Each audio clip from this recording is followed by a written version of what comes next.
अस्सलामुअलैकुम वरहमतुल्लाहि वबरकातुहू। इंशाल्लाह आज हम लोग उसूल मखारिज, रूल्स ऑफ मखारिज देखेंगे। तो जिस जगह से हर्फ निकलता है यानी प्लेस ऑफ ओरिजिन, उसको मखरज कहते हैं। मखारिज की तादाद टोटल 17 होती है।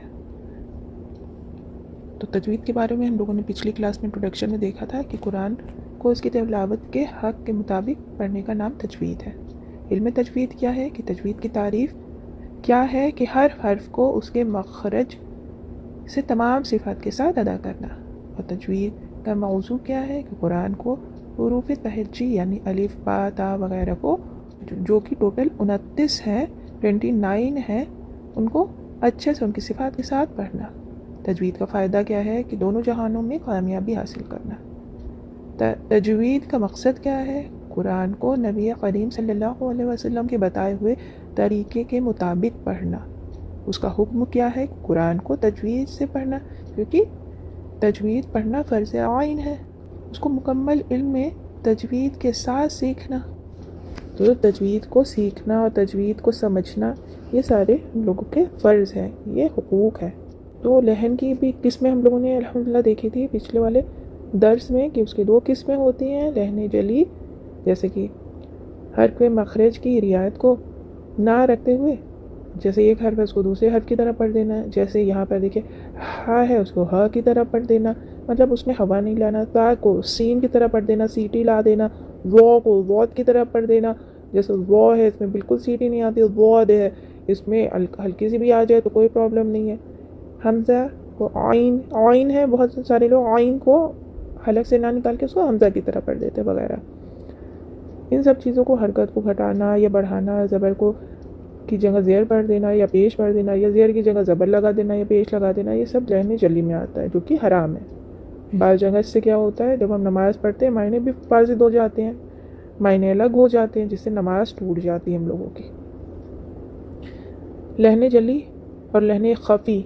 अब यहाँ लहन ख़फ़ी के बारे में बताया जा रहा है कि हर्फ के सिफाते मुहस्सना वो चीज़ें हैं जिससे हर्फ की अदायगी में खूबसूरती पैदा होती है, उसके अंदर गलती कर देना। अब जैसे हम लोग कोई चीज़ को मोटा करके पढ़ना, उसको बारीक कर देना, गुन्ना छोड़ देना, इक्फा छोड़ देना, ये सारी चीज़ें क्या हैं, लहन ख़फ़ी में आती हैं, जो कि मकरूह है। ये चीज़ मकरूह है, नापसंदीदा है, लेकिन इससे भी अगर हम लोग बहुत टाइम तक ऐसे ही करते रहेंगे, गलतियाँ करते रहेंगे, तो वो जो है बहुत बड़ी गलती हो जाएगी। तो इससे भी बचना बहुत ज़्यादा ज़रूरी है हम लोगों का।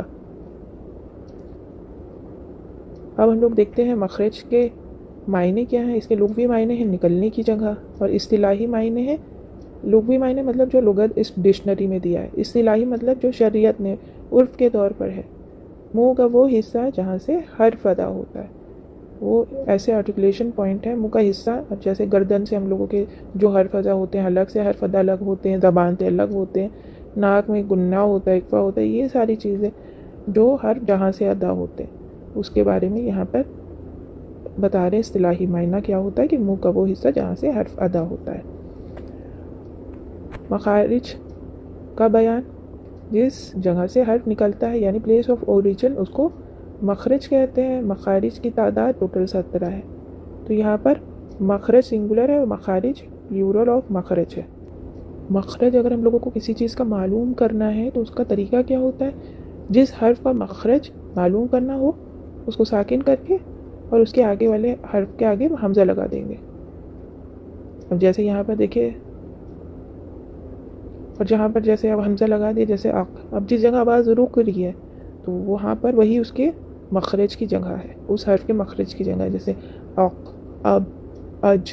तो पहले हम लोग देखते हैं हलक। हलक से जो हम लोगों के हर्फ अदा होते हैं वो टोटल 6 हैं। वह 5 हिस्से हैं जहाँ से हुरूफ अदा होते हैं। एक हो गया आपका गला हो गया, एक ज़बान हो गया, एक खीशूम हो गया, एक चौफ़े दहन हो गया। इसी तरह से अलग अलग 5 जगहें हैं जहाँ से हम लोगों के हर्फ होते हैं। पहला हम लोगों ने देख लिया था हलक। अब है दूसरा लिसान। लिसान मतलब ज़बान, जहाँ से हम लोगों के 18 हुरूफ अदा होते हैं। ठीक है, ज़बान से हम लोग के टोटल कितने 18 हुरूफ अदा होते हैं। फिर तीसरा है शफ़तैन, होठ। होठों से हम लोगों के 4 हुरूफ अदा होते हैं। फिर हम लोग आगे देखेंगे वो टोटल कौन कौन से ऐसे हर्फ हैं जो हम लोगों के शफ़तैन से अदा होते हैं। एक जौफ़ दहन, जौफ़ दहन क्या है? जो मुंह का खाली हिस्सा होता है, empty space in the mouth, उसको जौफ़ दहन कहते हैं। वहाँ से हम लोगों के 3 हुरूफ अदा होते हैं। 5वां है खैशूम या खैशूम भी बहुत लोग बोलते हैं इसको, जो नाक में जो है नर्म हड्डी होती है या नाक का बासा, उसको खैशूम या खीशूम बोलते हैं।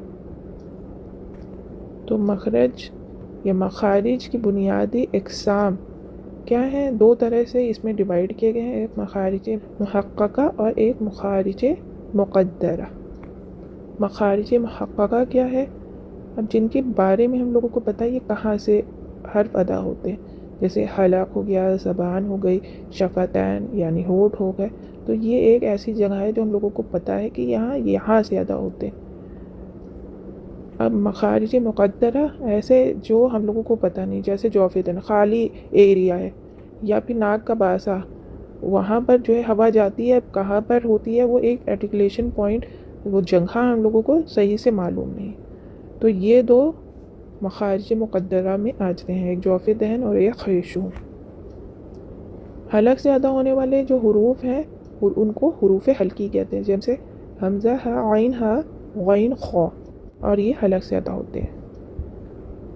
हलक के 3 मखारिज हैं, मतलब ऐसे 3 हिस्से कर दिए हैं हलक के, जहाँ से ये आपके हर्फ अदा होते हैं। एक अक्साए हलक है जो एकदम की आपके सीने की तरफ होता है। एक वस्ते हलक है या वुस्ते हलक जो बीच में होता है हलक के, और एक अदनाए हलक है जो आपके एकदम जहाँ पर आपका हलक ख़त्म होता है, ज़बान शुरू हो जाती है।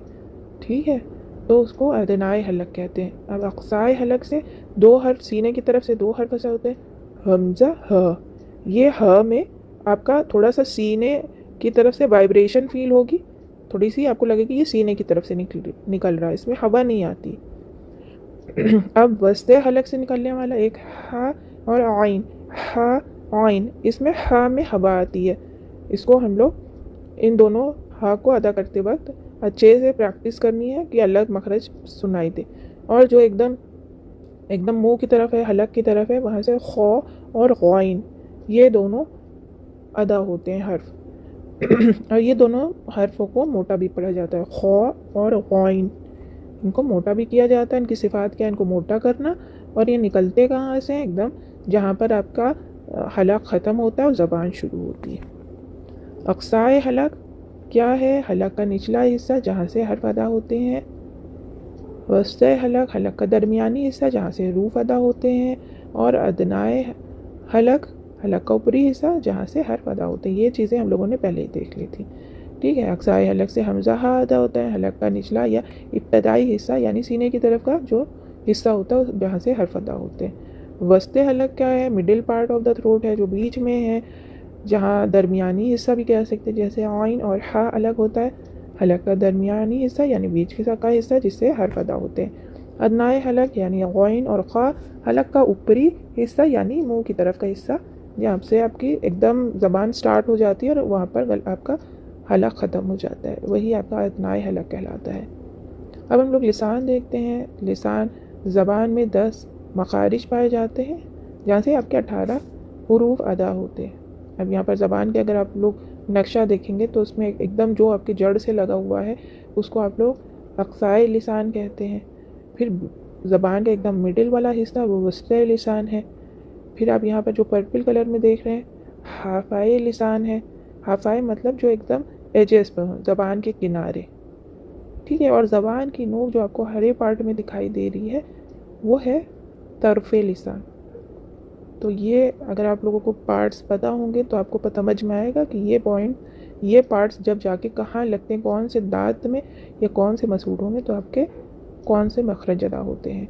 तो इंशाल्लाह देखिए, अक्साए हलक में ज़बान की जड़ का या ज़बान का पिछला वाला हिस्सा जहाँ से ज़बान शुरू होती है, जब ये ज़बान का पिछला हिस्सा उठ कर ऊपर के नर्म तालु से लग जाता है, या जो ऊपर लटकने वाला गोश है वो जो छोटा सा लटकता रहता है टुकड़ा, वहाँ जाके लगता है ना, उससे मिलकर, तो वहाँ से आपका खौफ अदा होता है। जब जो आपने देखा होगा ऊपर गोश का लुथड़ा जो लटका हुआ है उसके आसपास कितना सॉफ्ट होता है, उसको जो है क्या बोलते हैं, नर्म तालु या सॉफ्ट पैलेट। तो जब ज़बान नीचे से उठकर उसकी तरफ जाती है तो वहाँ से कौफ अदा होता है। कौफ की और एक ख़ासियत है कि कौफ आपका पुर करके मोटा करके पढ़ा जाता है। अक्साए लिसान क्या है? जब ज़बान की जड़ या ज़बान का पिछला वाला हिस्सा उठकर सख्त तालु की से मिल जाए। अब यहाँ पर हम लोग पिछले ज़बान का हिस्सा उठ रहा था तो नर्म तालु की तरफ जा रहा था तो कौफ अदा हो रहा था, लेकिन अगर वैसे ही सख्त तालु की तरफ जाए, मतलब जहाँ आप ऊपर अपनी उंगली ले जाएंगे, टच करके देखेंगे, खुरदरापन सा दिखाई देगा, वो सख्त तालु है, उसकी तरफ उठेगा तो काफ अदा होगा। काफ का मखरज जो है बारीक होता है, इसको बारीकी से पढ़ना होता है। अब यहाँ पर यही बताया जा रहा है कि दोनों में क्या फ़र्क है। काफ मुरक्कक है यानी बारीक पढ़ा जाने वाला हर्फ है, इसको मुस्तफला भी कहते हैं, और क़ाफ जो है मुफ़ख्ख़म है तो इसको जो है मोटा करके पढ़ना चाहिए, पुर करके पढ़ना चाहिए, इसको हुरूफ़ मुस्तालिया भी कहते हैं। ठीक है, तो ये चीज़ें भी हम लोगों को ध्यान रखनी। मोटा बारीक किस चीज़ के अंदर आता है? सिफ़ात में, कि इसकी कौन सी सिफ़ात है, बारीक पढ़ने वाली कि मोटी पढ़ने वाली। अब वस्ते लिसान या वुस्ते लिसान, इसको हुरूफ़ शजरिया भी कहते हैं, क्योंकि जब बीच वाला हिस्सा ऊपर के तालु की तरफ उठता है तब जाकर ये हर्फ अदा होते हैं। जब middle part of the tongue जो है उठकर ऊपर के तालु की तरफ जाती है तब जो है ये हर्फ अदा होते हैं आपके। अब इसके अंदर जैसे जीम है, अब तीनों का तो मखरज एक है, लेकिन डिफरेंस क्या है? जब जीम अदा करते हैं तो ज़बान का बीच वाला हिस्सा जब ऊपर के तालु से के साथ मिले या चिपक जाए तब आपका जीम अदा होता है। जब बीच का हिस्सा जाके ऊपर का तालु जो है वहाँ जाके चिपक जाता है तब आपका जीम अदा होता है। शीन का जब ज़बान का बीच वाला हिस्सा उठ कर ऊपर के तालु यानी दरमियान थोड़ा सा गैप होता है, जब उठता है और ऊपर की तरफ लगता है, ज़बान जाके ऊपर के तालु की तरफ लगती है, उसमें थोड़ा गैप होता है तो शीन अदा होता है। जीम में पूरा चिपक जाता है और शीन में क्या है, हल्का सा गैप आपको नज़र आएगा, पूरा नहीं चिपकेगा। और या में क्या है, शीन से भी ज़्यादा गैप होगा जब बीच वाली ज़बान का हिस्सा है ऊपर की तरफ उठ रहा है, ये डिफरेंस होता है। ठीक है, अल्हम्दुलिल्लाह। अब देखते हैं हम लोग हाफ़ाए लिसान किसको बोलते हैं। ये हाफ़त लिसान भी बोलते हैं इसको, ये हाफ़ाए लिसान भी कई जगह इसको बोला जाता है। ज़बान की किनारी या नोक जब कुछ दांतों से मिले तो आपका वाद अदा होता है। ठीक है, ये हर आपका वाद अदा होता है। अब यहाँ पर पार्ट्स ऑफ टंग और टीथ देख लेते हैं, मतलब दांतों की तादाद कितनी है और दाढ़ों की तादाद भी देखते हैं। तो दांतों की तादाद आपकी 12 है और दाढ़ों की 20 है, जिसके अंदर से 4 देखिए जो हरे कलर में दिखाई दे रहे हैं आपको, वो सनाया आपके सनाया कहलाते हैं हरे कलर में। लेकिन अगर ऊपर के दांत होंगे तो औलिया बोलेंगे, नीचे के होंगे तो सुफला बोलेंगे। फिर आपके जो आपके रेड कलर में दिखाई दे रहे हैं वो रूबियात कहलाते हैं, लेटरल इंसिजर्स हैं वो। उसके बाद अनयाब जो आपको पर्पल कलर में दिखाई दे रहे हैं, या डार्क ब्लू बोलिए, कैनाइंस जो होते हैं जिससे जो है नोक्लीलेट टाइप के होते हैं, जिससे जो है लोग मीट वीट या ये सब चीज़ें को फाड़ने के लिए काम आते हैं, कैनाइंस होते हैं ये। फिर लाइट ब्लू कलर में जो है वो ज़वाहिक है, ये भी 4 है, 2 ऊपर 2 नीचे। ठीक है, और ये देखिए फिर मसूड़े आ गए आपके। ये मसूड़े आपके तवाहिन कहलाते हैं या सेकेंडरी मोलर्स कहलाते हैं। ऊपर देख लीजिए आपके 6 ऊपर हैं और 6 नीचे हैं, टोटल आपके 12 हैं। फिर एकदम लास्ट में जो विजडम टीथ कहलाते हैं, अकल दाढ़ कहलाती है, जो कि टोटल ऊपर 2 है नीचे 2 है, टोटल 4 है, वो नवाजिस कहलाते हैं। ठीक है, इनका अरबी में नाम नवाजिस होता है। तो इनका सीखने का मकसद ये है कि जब ज़बान इसमें लगेगी, कौन से दांतों में लगेगी, तो हम लोगों को पता चलेगा कि कौन सा मखरज अदा हो रहा है। चलिए फिर अभी देखते हैं हाफ़ाए लिसान या हरफ़े हाफिया। एक हर्फ है इसलिए इसको हरफ़े हाफिया कहते हैं। हरफ़े वाद को हरफ़े हाफिया इसलिए कहा जाता है क्योंकि हाफ़ाए लिसान जो हम लोगों ने देखा था, ज़बान के जो किनारा हिस्सा है हाफ़ाए लिसान से अदा होने वाला हर्फ है ये। हाफ़ाए लिसान यानी ज़बान का बगली किनारा, यानी दाएं और बाएं तरफ की ज़बान ऊपर के दांतों की जड़ों से लग जाती है तब वाद अदा होता है। ठीक है, दाएं और बाएं दोनों तरफ से। अब यहाँ पर आपको ग्रीन कलर में दिखाई दे रहा है, साइड में जो छोटा सा बना है, ये ऊपर के जो ऊपर 5 दांत दिखाई दे रहे हैं, 1 2 3 4 5 लिखे हुए हैं, उस तरफ से आपको दिखाई देगा। ऐसे ही बाएं तरफ भी दिखाई देगा और ऐसे ही दाएं तरफ, इन दांतों में लगना चाहिए तब आपका वाद अदा होता है। चलिए अल्हम्दुलिल्लाह, अब हम लोग तरफ़े लिसान देख लेते हैं। ज़बान की नोक या टिप या तरफ़े लिसान से अदा होने वाले हर्फ हैं।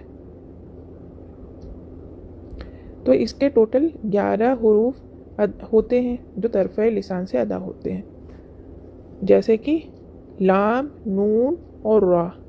तो इन हरूफों को तरफ़िया या हुरूफ़ ज़लाकिया भी कहा जाता है। तो हम लोगों ने पहले ही इसको देख लिया था, ये जो हम लोगों का ज़बान का नक्शा था। तो एक बार फिर से देख लीजिए। इसके जो है आपके टोटल 4 जगहें दिखाई दे रही हैं। एक तो ज़बान की नोक हो गई, एक तरफ़े लिसान हो गया, एक मिडिल पार्ट जो बीच का हिस्सा है, और एक आपका ज़बान की जड़ हो गई है, और एक ज़बान के किनारे किनारे वाला एरिया हो गया है। तो हुरूफ़ तरफ़िया लाम को पहले देख लेते हैं। हरफ़ लिसान जब ज़वाहिक से लेकर सनाया तक के मुकाबिल मसूरों से लगे तब लाम अदा होता है। यहाँ पर जो आपको दिखाई दे रहा है, आपका फर्स्ट वाला ज़वाहिक है, फिर अनियाब है, फिर आगे के आपको दिखाई दे रहे हैं थर्ड वाला रूबियात है, फिर 4 और 5 जो दिखाई दे रहे हैं वो सनाया है, बीच वाले जो मिडिल वाले दांत होते हैं बड़े बड़े वाले। तो ये 5 दांतों में जब जाके ज़बान लगती है, ठीक है, तरफ़े लिसान जब लगती है तो आपका क्या होता है, आपका लाम अदा होता है। तरफ़े लिसान आप लोग फिर से देख लीजिएगा कहाँ होती है, तो इससे आपको समझ में आ जाएगा। ये जो आपको साइड में ग्रीन पार्ट दिखाई दे रहा है ये तरफ़े लिसान है, ये लगना चाहिए तो लाम अदा होता है। वैसे ही नून अदा करने के लिए क्या है कि तरफ़े लिसान जब अनियाब से लेकर सनाया के दांतों की जड़ों से लगे तब नून अदा होता है। पहले 5 दांत लग रहे थे, अब 4 हो गए, ठीक है। तो यहाँ से आपका एक दांत कम हो जाता है, जो कैनाइन था वो अब हट गया है, उसमें नहीं लग रहा है जो ज़वाहिक था। अब यहाँ पर अनियाब, रूबियात और सनाया ही में सिर्फ लगेगी तरफ़े लिसान, तो आपका नून अदा हो जाएगा।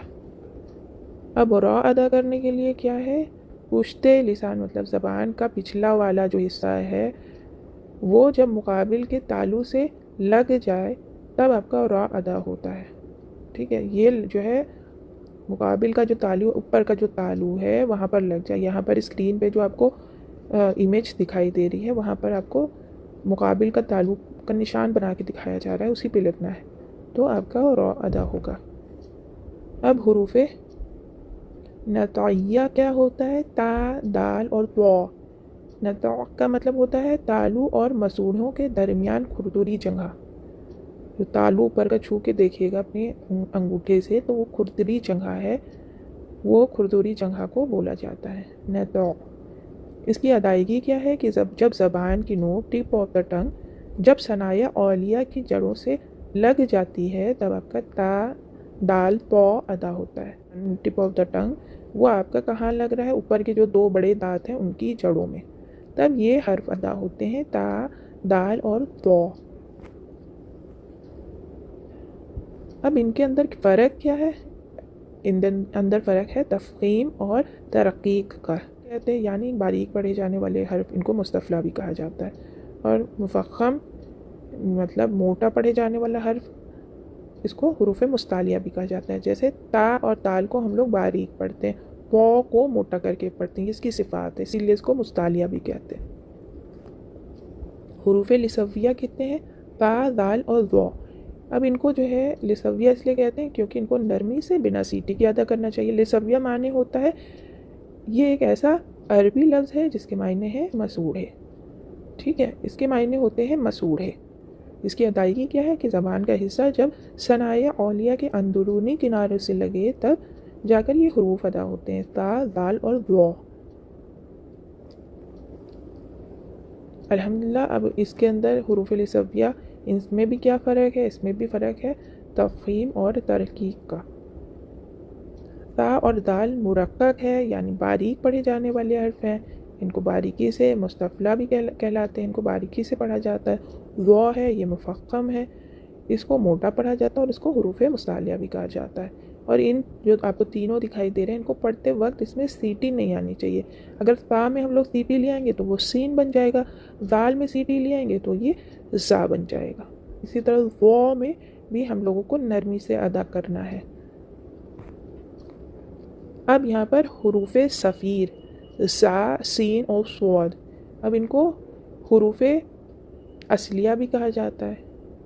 सफ़ीर का क्या मतलब है? सफ़ीर मतलब होता है सीटी की आवाज़, विसल साउंड, इसलिए इनका नाम सफ़ीर पड़ा है। और इनको असलिया भी इसलिए कहा जाता है कि ज़बान की नोक, टिप ऑफ द टंग या फिर सिरा, ये सिरे से अदा होते हैं, इनको असलिया भी कहा जाता है। इनकी अदायगी क्या है कि ज़बान की नोक जब सनाया सूफला के अंदरूनी किनारों से लगे, हाँ ये जो है, जो हम लोगों ने दाल और वो पढ़ा था वो आपको ऊपर की तरफ के दांतों में लगता है, और ये कहाँ लगता है? नीचे के दांतों में लगता है। ठीक है, सा सीन और स्वाद, ये नीचे के जो दो दांत हैं उनकी जड़ों में लगेगा, तब आपका ये हर्फ अदा होंगे।